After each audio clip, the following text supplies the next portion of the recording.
Before London ruled, before empires collapsed, before kings were crowned and betrayed, there was a city that witnessed it all. A city where Roman emperors died, Viking warriors ruled, Norman armies burned the land, and medieval faith reached for the heavens. Every stone here remembers blood, ambition, faith, and survival.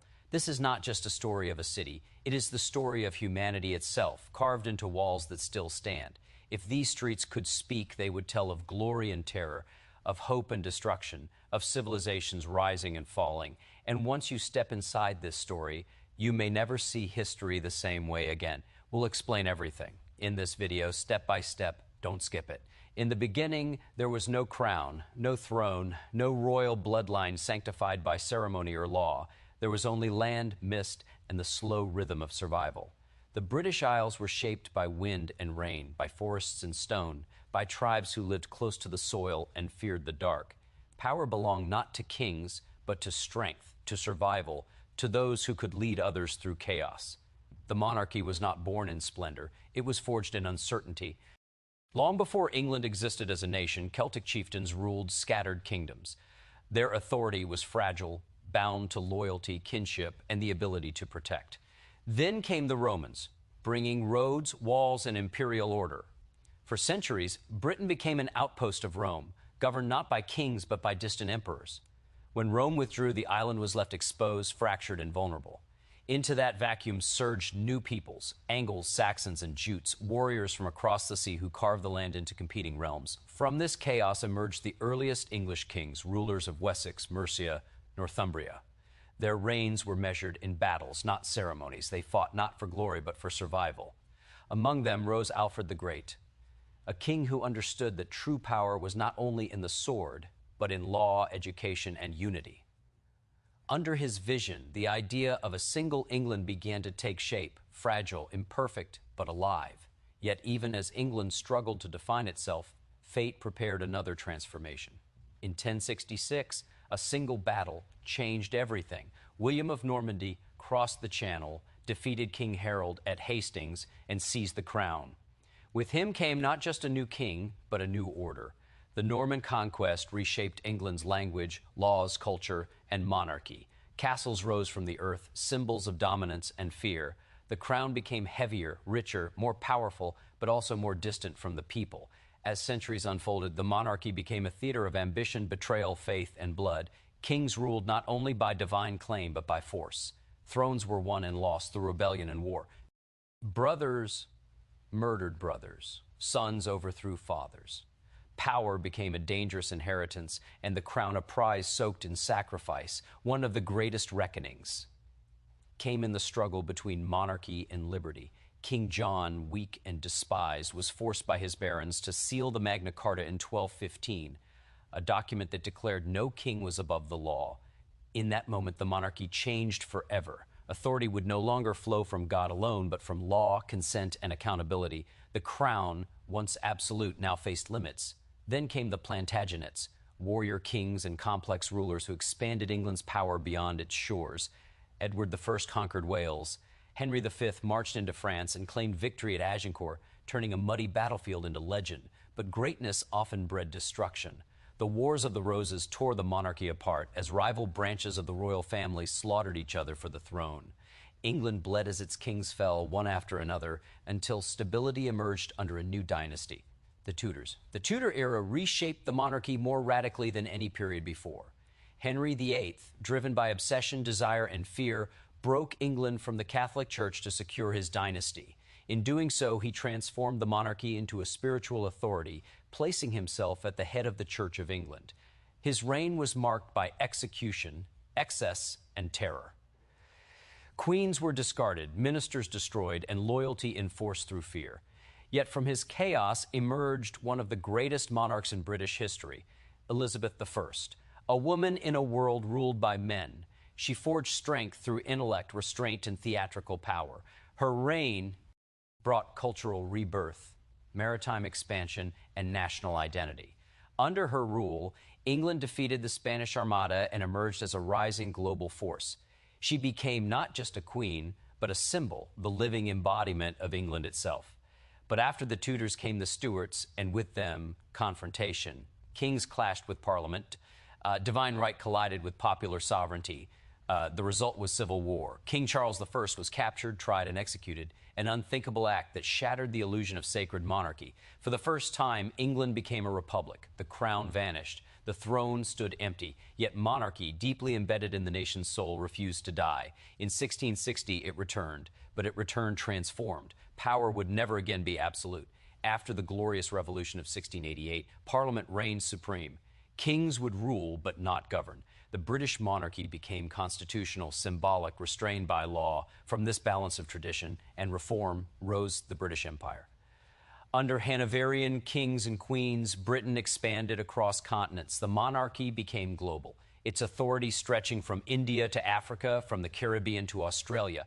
Royal power became intertwined with colonial rule, trade, exploitation, and ambition. The crown stood atop the greatest empire the world had ever known, yet that dominance carried shadows of conquest, inequality, and resistance. The 19th century brought Queen Victoria, whose reign lasted over 6 decades. She became the grandmother of Europe, the face of imperial confidence and the symbol of moral certainty. But beneath her image lay industrial upheaval, working-class suffering, and the contradictions of empire. The monarchy endured not because it ruled, but because it adapted, learning to reflect the values and anxieties of its people. Then came the 20th century, an age of collapse and rebirth. 2 world wars shattered old orders. Empires crumbled. Nations demanded independence. The monarchy stood amid ruin, offering continuity in times of despair. King George VI, reluctant and unprepared, became a wartime symbol of resilience, his voice steadying a nation under siege. And then came Elizabeth II, a young woman who ascended the throne in a broken world and became its longest reigning monarch. Across 70 years, she witnessed the fall of empire, the rise of democracy, cultural revolutions, global crises, and technological transformation. Through it all, she remained constant, a living thread connecting centuries of tradition to a rapidly changing present. Her reign transformed monarchy into something quieter, humbler, more human. The crown became not a symbol of command, but of service. Duty replaced dominance. Stability replaced spectacle. The monarchy survived not by clinging to power, but by surrendering it. Today, the British monarchy stands as a living paradox, ancient yet modern, symbolic yet influential, fragile yet enduring. It carries the weight of conquest and cruelty, but also of reform and resilience. It tells the story of a nation that evolved from tribal warfare to constitutional democracy, from feudal obedience to civic identity. The British monarchy is not merely a line of kings and queens. It is the story of how power learns restraint, how tradition learns humility, and how history refuses to stand still. Across 1,000 years, it has bent, broken, adapted, and endured, not because it was invincible, but because it learned to change. And in that transformation lies its greatest legacy, a reminder that even the mightiest institutions survive not through dominance, but through understanding the fragile humanity of those they serve. In the beginning, there was no England, no throne, no crown resting upon velvet cushions beneath vaulted stone. There was only land shaped by wind and water, by ancient forests and cold seas, and people who lived close to the edge of survival. The earliest inhabitants of Britain understood power not as inherited authority, but as protection, leadership, and strength. Their lives were governed by the seasons, their fears shaped by hunger, invasion, and the unknown. In this uncertain world, leadership emerged naturally from necessity. The strongest warriors, the wisest elders, the most skilled hunters and negotiators became the figures others followed, not because of divine decree, but because survival demanded it. Tribal societies formed, bound by kinship and loyalty. These early chieftains ruled through personal authority, persuasion, and force, their power fragile and temporary. Loyalty could vanish as quickly as it formed, and leadership was always contested. These were societies in constant motion, migrating, battling rival groups, and adapting to shifting landscapes. Yet within these fluid structures, the earliest seeds of monarchy were planted as people began to recognize the need for continuity, stability, and inherited leadership. Slowly, the idea took root that power might pass from father to son, from mother to daughter, not merely as possession, as responsibility. When the Romans arrived in the 1st century, they introduced a different vision of rule, one grounded in law, bureaucracy, and imperial authority. Britain became a distant province of a vast empire. Its local kings reduced to clients of Roman governors. Roads cut through forests, forts rose along frontiers, and stone cities replaced wooden settlements. For nearly 4 centuries, Roman order reshaped British life. Yet when Rome withdrew, its systems collapsed almost overnight. The legions departed, the administration vanished, and Britain was left exposed, fragmented, and vulnerable. Into this vacuum surged waves of invaders from across the North Sea, Angles, Saxons, and Jutes, who brought new languages, beliefs, and brutal forms of conquest. These newcomers did not unite the land, they shattered it into competing kingdoms. Wessex, Mercia, Northumbria, East Anglia, realms defined by shifting borders and constant warfare. Kings ruled small territories, their reigns measured not in decades of peace, but in seasons of battle. The crown, still primitive, was little more than a symbol of dominance. Authority rested on victory, and defeat meant annihilation. To rule was to fight, and to fight was to survive. Amid this violence emerged moments of fragile unity. Leaders began to imagine something larger than their own tribes, a single people bound by shared customs and destiny. Among these early visionaries stood Alfred of Wessex, remembered not merely as a warrior, but as a builder of civilization. In an age when literacy had nearly vanished, he promoted learning. When law was dictated by vengeance, he sought justice. When kingdoms crumbled under King assault, he defended not only territory, but identity. Alfred's reign marked a turning point where monarchy began to transform from brute dominance into structured governance. His vision laid the foundations for England itself, binding scattered peoples into a fragile unity sustained by law, culture, and collective memory. Yet unity remained elusive. After Alfred, generations of kings struggled to preserve cohesion against renewed Viking invasions and internal rivalry. England emerged slowly, painfully, shaped by negotiation and bloodshed. By the early 11th century, it stood as a recognizable kingdom. Its monarchy strengthened, its institutions forming. But destiny, restless and cruel, had other plans. In 1066, the Norman invasion shattered Anglo-Saxon rule. William, Duke of Normandy, crossed the Channel with disciplined armies and relentless ambition. His victory at the Battle of Hastings was more than a military triumph. It was a revolution. Anglo-Saxon elites were dispossessed, their lands seized, their traditions erased. Norman lords replaced them, introducing a feudal system that bound land, loyalty, and military service into a rigid hierarchy. Castles rose across the countryside, stone monuments to dominance and fear. The monarchy, once local and personal, became centralized, bureaucratic, and authoritarian. Under Norman rule, the crown grew more powerful, yet more distant. Kings became administrators of vast estates, judges of law, commanders of armies, and ultimate landlords. The monarchy now rested on written records, legal codes, and complex systems of taxation. England transformed into one of the most tightly governed kingdoms in medieval Europe. This efficiency came at a cost.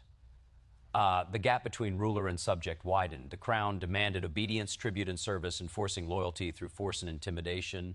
As centuries passed, monarchy became a battleground between authority and resistance. Kings sought to expand their powers, while nobles fought to protect their privileges. This tension reached a breaking point under King John, whose failures and tyranny provoked rebellion. In 1215, barons forced him to seal the Magna Carta, a document that forever altered the nature of monarchy. It declared that even the king was subject to the law, that justice could not be bought or denied, and that governance required consent. Though limited in scope, its symbolic power was immense. The crown was no longer absolute. Authority had boundaries. The idea of accountable kingship had entered history, yet monarchy remained perilous. The Plantagenet kings expanded England's reach through conquest, drawing the crown into endless wars. Edward I subjugated Wales, tightening the grip of English rule. His successors pushed into France, claiming vast territories and dragging the kingdom into generations of conflict. These wars elevated kings into legendary figures, but also drained the nation's lifeblood. Taxes soared, armies perished, and common people bore the cost of royal ambition. The strain of these wars weakened royal authority, culminating in the Wars of the Roses, a brutal civil conflict that pitted rival branches of the royal family against each other. England descended into chaos as kings rose and fell with terrifying speed. Battles decided succession, and betrayal became currency. Entire bloodlines vanished, wiped out by ambition and revenge. The crown became a symbol of terror as much as power, Resting briefly on heads that soon rolled from this devastation, emerged a new dynasty, promising stability, order, and renewal. The Tudor monarchy would redefine kingship yet again, fusing medieval authority with emerging modern statecraft. But even as the crown regained strength, its foundations remained haunted by centuries of blood, betrayal, and fragile unity. The journey from tribal leadership to centralized monarchy had carved a nation, but at a terrible price, shaping not only institutions, but the collective memory of a people who learned that power, once unleashed, is never easily restrained. Across this long arc of history, the British monarchy was not simply inherited, it was constructed through struggle, sacrifice, and adaptation. It evolved from fragile leadership into structured governance, from personal authority into institutional power, carrying within it the echoes of every battle fought, every oath sworn, and every life surrendered in its name.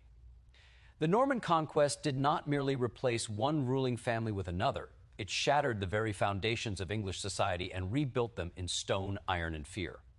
When William of Normandy claimed the English throne in 1066, he did not arrive as a guest or liberator, but as a conqueror.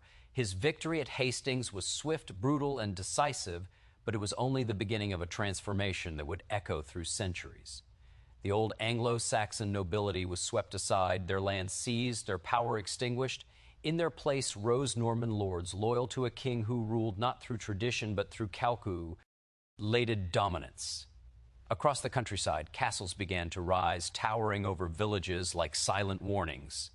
These fortresses were not symbols of protection, they were instruments of control. Their stone walls and imposing towers broadcast a clear message: rebellion would be crushed, resistance would be punished, and obedience would be enforced. The monarchy now ruled from behind battlements, distant from the people, protected by armored knights and fortified strongholds. The crown became untouchable, elevated above common life, wrapped in fear and awe. Under Norman rule, England transformed into a feudal state, bound by rigid hierarchies and contractual loyalty. Land was redistributed among William's followers, creating a ruling class whose power depended entirely on royal favor. The king became the ultimate landlord, granting estates in exchange for military service and allegiance. Every knight, baron, and lord owed their position to the crown, weaving a web of dependency that placed royal authority at its center. This system brought unprecedented control, yet it also fostered relentless competition, intrigue, and betrayal. The monarchy evolved into an institution of relentless administration. The Domesday Book, an extraordinary survey of land, wealth, and resources, reflected the crown's hunger for knowledge and control. Nothing escaped royal scrutiny. Every field, every village, every household was measured and recorded, transforming England into one of the most tightly governed realms in medieval Europe.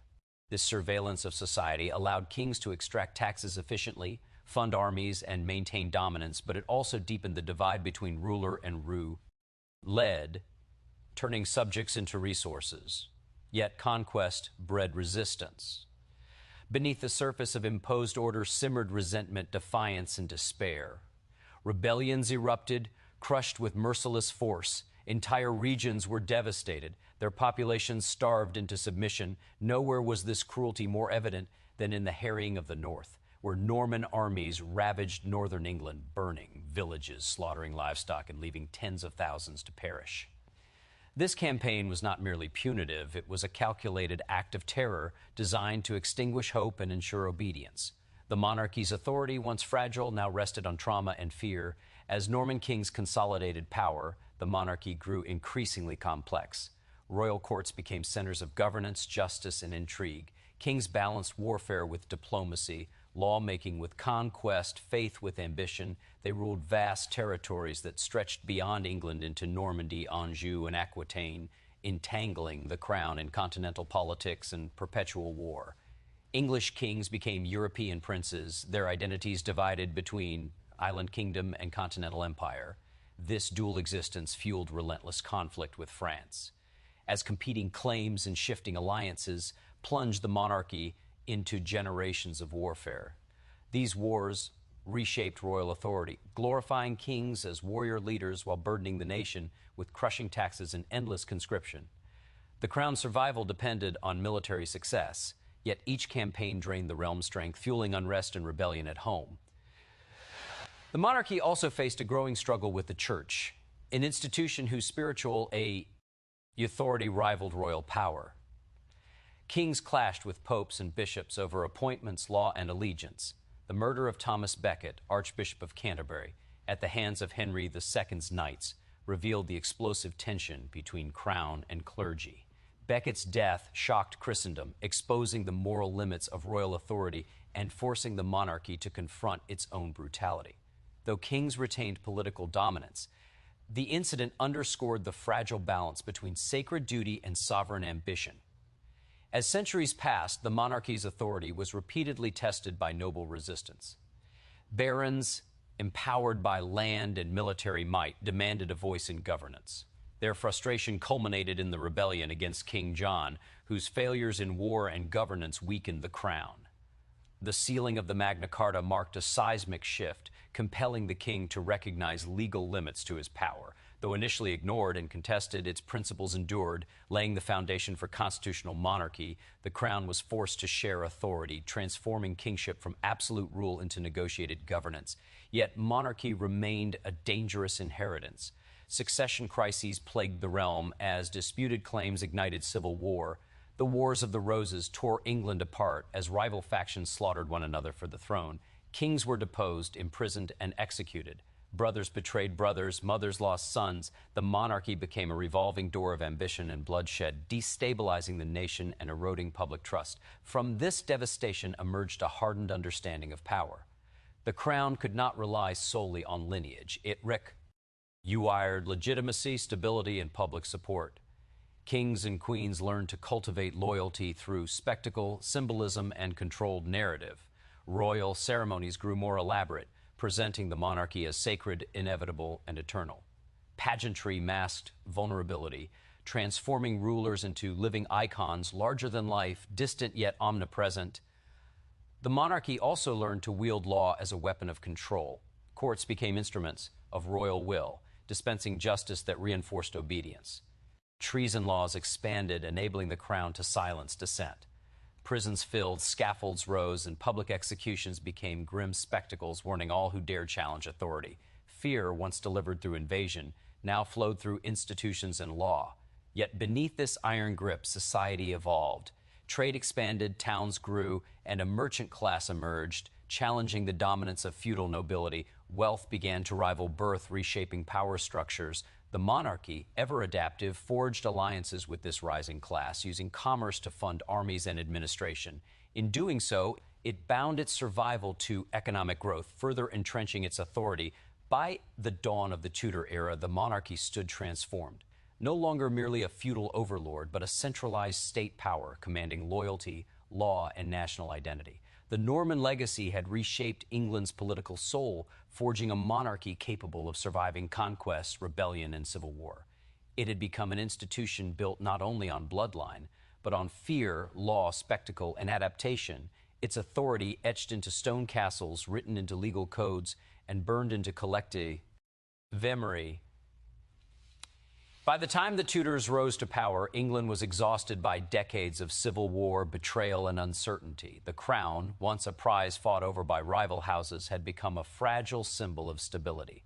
When Henry VII seized the throne in 1485, defeating Richard III at Bosworth Field, he did more than end the Wars of the Roses. He began the slow and deliberate reconstruction of royal authority. Cautious, calculating, and deeply aware of how easily kings could fall, he strengthened the monarchy through law, diplomacy, and financial discipline. He married into the defeated house, binding rival bloodlines together, and tightened control over the nobility, curbing their private armies and weakening their ability to rebel. Under his rule, the monarchy began to shift from medieval feudalism towards centralized state power, but it was his son, Henry VIII, who would reshape the crown with thunderous force. Inheriting a secure throne and a wealthy kingdom, Henry ruled with towering confidence and explosive emotion. Charismatic, athletic, and brilliant in his youth, he believed deeply in the divine right of kings. To him, monarchy was sacred and his will was God's command.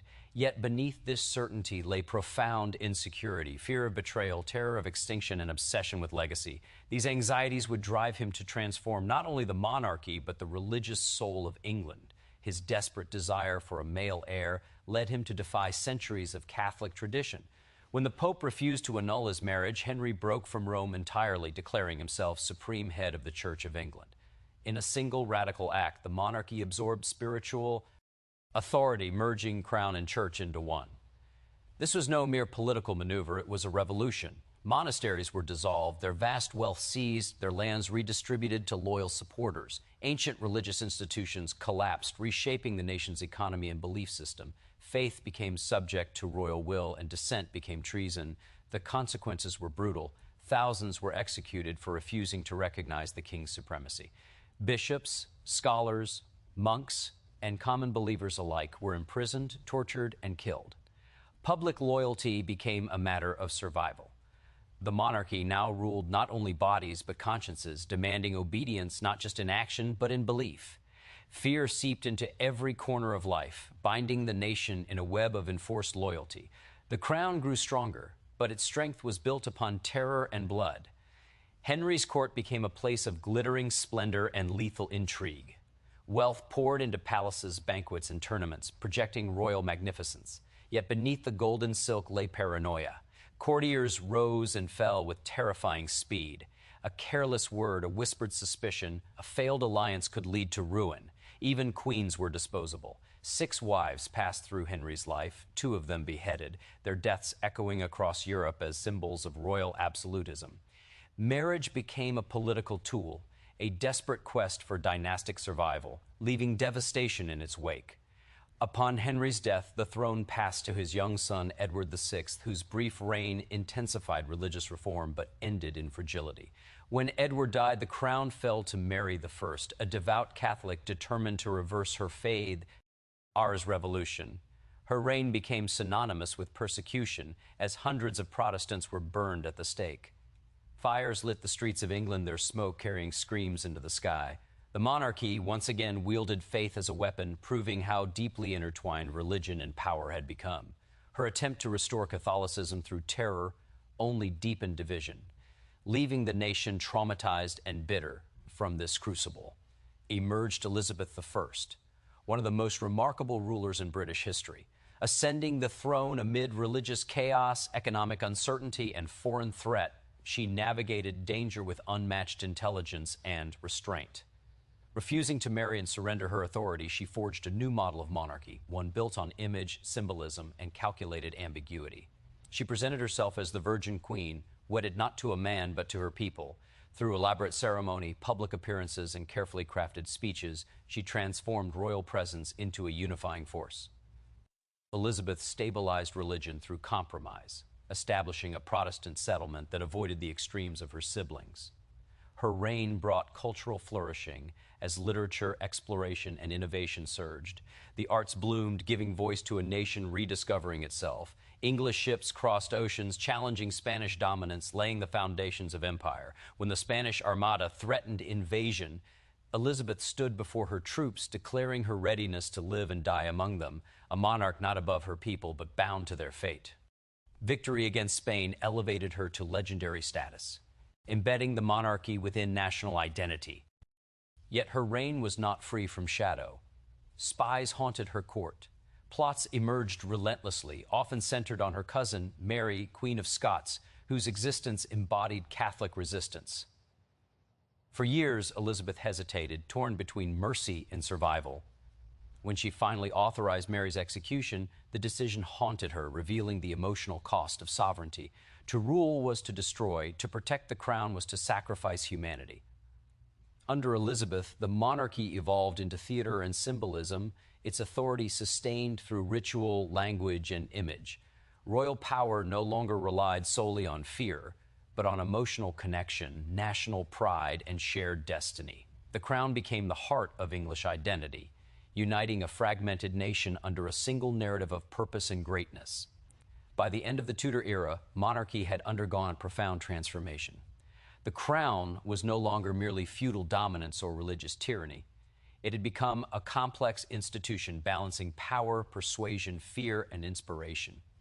The Tudors forged a monarchy capable of commanding loyalty not only through force but through imagination, weaving royal authority into the very soul of the nation.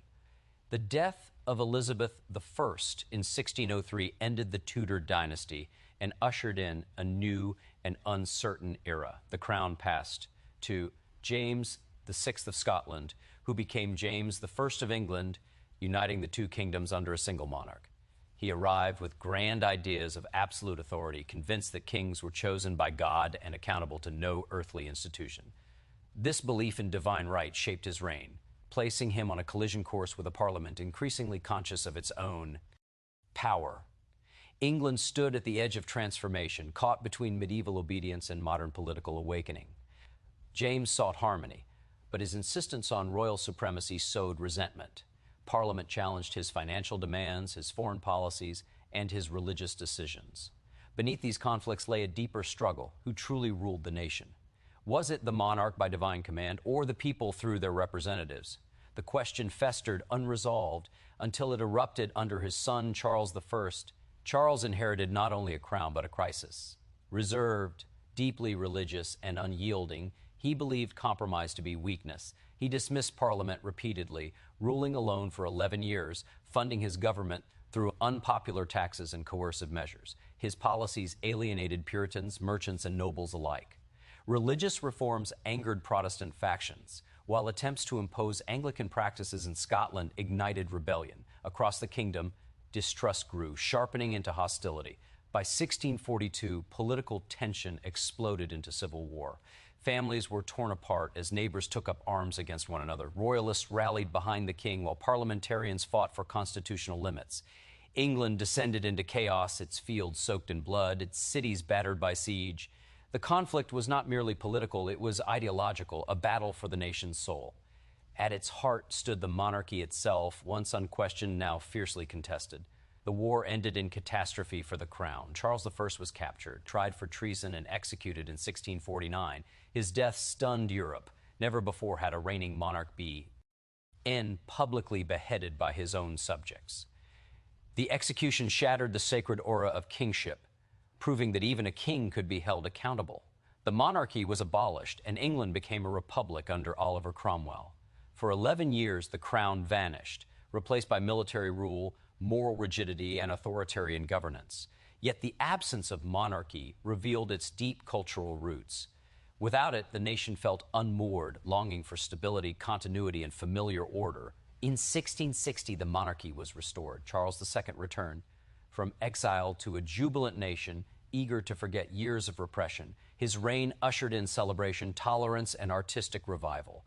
Yet beneath the laughter lingered fear. Memories of civil war haunted every political debate. The monarchy had survived, but it had been forever altered. Its authority was no longer absolute. Its survival now dependent on public acceptance and parliamentary cooperation.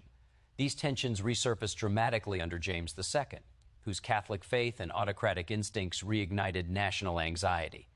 Fearing a return to tyranny, Parliament orchestrated the Glorious Revolution of 1688, inviting William of Orange to seize the throne. James fled without battle, and the crown passed peacefully to William and Mary. This bloodless transfer of power transformed the monarchy. The new rulers accepted constitutional limits enshrined in the Bill of Rights, which guaranteed parliamentary supremacy, legal protections, and civil liberties. Kings and queens would rule, but not govern. Power shifted decisively from crown to parliament. This settlement reshaped the monarchy into a constitutional institution bound by law and public accountability. The sovereign became a symbol of continuity, tradition, and unity, while elected officials wielded real political authority. This delicate balance preserved royal prestige while preventing tyranny. Over time, the monarchy evolved into a stabilizing presence, embodying national identity rather than political command. The Hanoverian succession in the 18th century further diminished royal power. German princes ascended the British throne, unfamiliar with English customs and language. Their reliance on ministers accelerated the rise of the modern prime minister and cabinet system. Political leadership migrated steadily from palace to parliament, transforming governance into a collective enterprise. The monarchy, once the engine of the state, became its ceremonial heart. Yet even as political authority waned, symbolic power grew. Royal rituals, public appearances, and national ceremonies fostered emotional connection. The crown became a vessel of shared memory, linking generations through tradition. Coronations, jubilees, and royal weddings transformed monarchy into spectacle reinforcing its place in public life. The 19th century elevated this symbolic role to new heights. Queen Victoria's long reign coincided with industrial revolution, imperial expansion, and social upheaval. As Britain transformed, the monarchy adapted, presenting itself as the moral anchor of a rapidly changing society. Victoria's image of domestic virtue, duty, and stability resonated deeply, reinforcing royal legitimacy. The crown became the embodiment of national values, even as political power remained firmly in parliamentary hands. Through war, reform, a ND revolution, the monarchy endured by learning restraint. It survived not by dominating society, but by reflecting it. Each crisis forced adaptation, reshaping royal identity. The crown learned humility, compromise, and patience, embedding itself within democratic frameworks while preserving ancient traditions. By the dawn of the 20th century, monarchy stood transformed from autocratic ruler to constitutional guardian, its authority sustained by consent rather than fear. It had endured execution, abolition, exile, and revolution, emerging as a resilient institution shaped by centuries of struggle. Its survival testified not to invincibility, but to its ability to evolve, absorbing change while maintaining continuity, a living bridge between past and present. As the 20th century unfolded, the British monarchy stood at the threshold of an unfamiliar world. The empire that had once stretched across continents began to weaken, its vast dominion challenged by rising movements for independence, democratic ideals, and global conflict. The crown, long a symbol of imperial power, now faced the slow dismantling of the very structure that had sustained its global authority.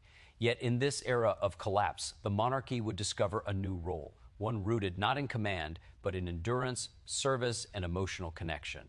The First World War shattered old certainties. Industrialized slaughter erased illusions of glory, leaving nations traumatized and disillusioned. King George V, recognizing the vulnerability of monarchy in a changing political climate, transformed the royal image. He abandoned German titles, rebranded the royal house as Windsor, and embraced a more public presence.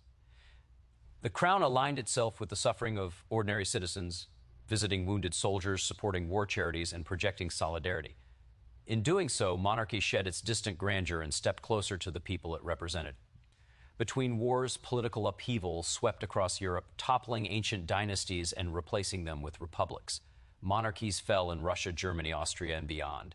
Britain's crown survived not through force, but through adaptability. It embraced constitutional limits, social responsibility, and public service, reinforcing its relevance in a democratic age.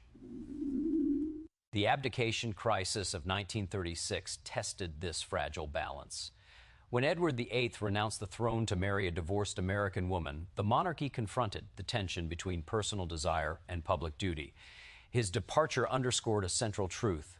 The crown demanded sacrifice, and individual happiness would always bow to national expectation. His brother George VI ascended reluctantly, burdened by self-doubt and a crippling stammer. Yet in his vulnerability, the monarchy found renewed humanity. When the Second World War erupted, George VI and his wife Elizabeth refused to flee London during the Blitz. They endured bombings alongside their people, transforming royal presence into a symbol of courage and resilience. Their steadfastness offered comfort amid devastation, reinforcing the monarchy's role as emotional anchor in times of crisis. After the war, the empire dissolved rapidly. Colonies gained independence, redrawing global maps and reshaping Britain's identity. The crown's authority over vast territories evaporated, replaced by a commonwealth bound not by rule but by shared history.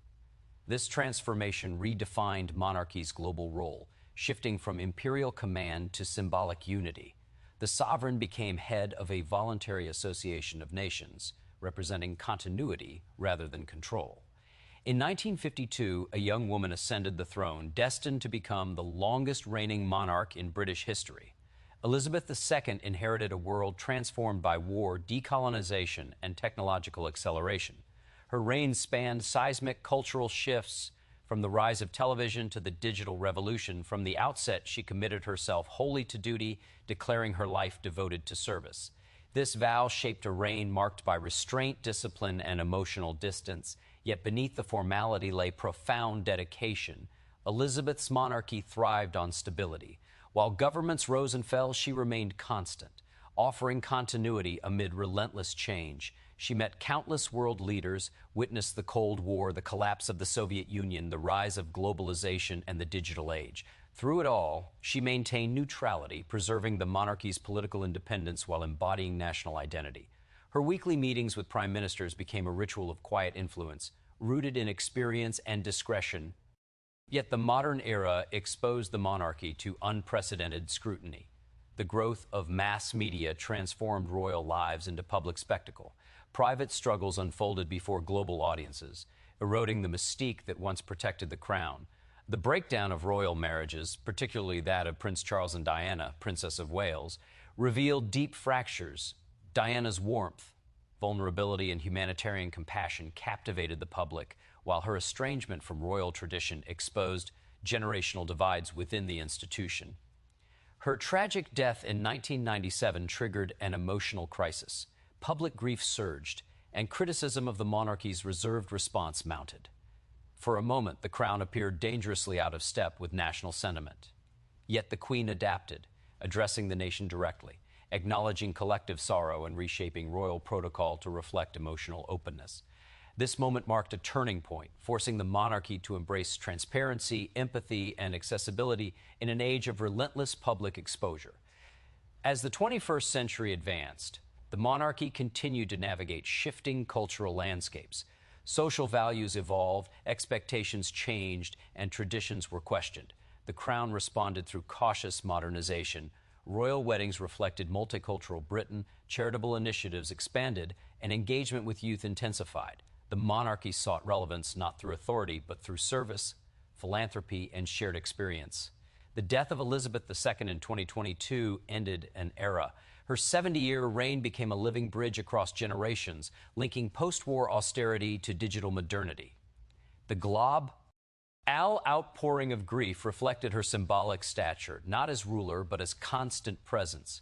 Her passing forced the monarchy to confront uncertainty once more as her son ascended the throne amid political polarization, economic anxiety, and cultural transformation. King Charles III inherited not an empire, but a fragile institution sustained by public consent. His reign began under intense scrutiny, shaped by environmental advocacy, social activism, and questions about royal relevance. The monarchy now exists within a democratic society that tolerates no excess, no entitlement, no unquestioned privilege. Every action is dissected, every tradition debated. Survival depends on humility, accountability, and meaningful engagement. In this modern age, the monarchy's power lies not in command, but in symbolism. It represents continuity in a fractured world, tradition amid relentless change, and collective memory in an age of fleeting attention. The crown endures because it evolves, reshaping itself to reflect the values, anxieties, and aspirations of each generation. Across 1,000 years, the British monarchy has journeyed from tribal leadership to global empire, from absolute authority to constitutional restraint, from distant splendor to human vulnerability. Its story is not one of unbroken triumph, but of survival through adaptation, endurance through humility, and relevance through reinvention. Thanks for watching this Vito and Don T. Forget to like and sub Cribs.